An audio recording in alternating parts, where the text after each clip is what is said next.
കാനനമേട്ടിലെ പൊന്നു പതിഞ്ഞൊരു ശ്രീ വാഴും വീട്, കന്നിയയ്യപ്പന്റെ കുഞ്ഞു മനസ്സിലെ ഓംകാരക്കനവ്.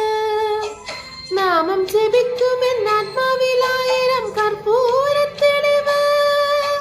നാഥവേദങ്ങളിൽ നാവിൽ തുളുമ്പുന്നതയ്യാനിൻ കനവ്. ഇരുമുടിയിലെ ഇഹപരവ്യഥ നീക്കി നീ ആരാണ്? തെറ്റിറ്റ് വീഴുന്ന തോമഞ്ഞു തുള്ളി പോലും എന്റെ കണ്ണീര്, അയ്യപ്പൻ തേനൂറും കണ്ണീര്. പാലാഴിച്ചേലോടെ പായും പമ്പിൽ നിന്നെ പൂണൂലായി പൊന്നയ്യൻ ചാർത്തുന്നുണ്ട്. പുണ്യാഹം പെയ്യുന്നുണ്ട് പൂങ്കാവിൽ പണ്ടേ ഞാൻ കൂടെയുണ്ട്.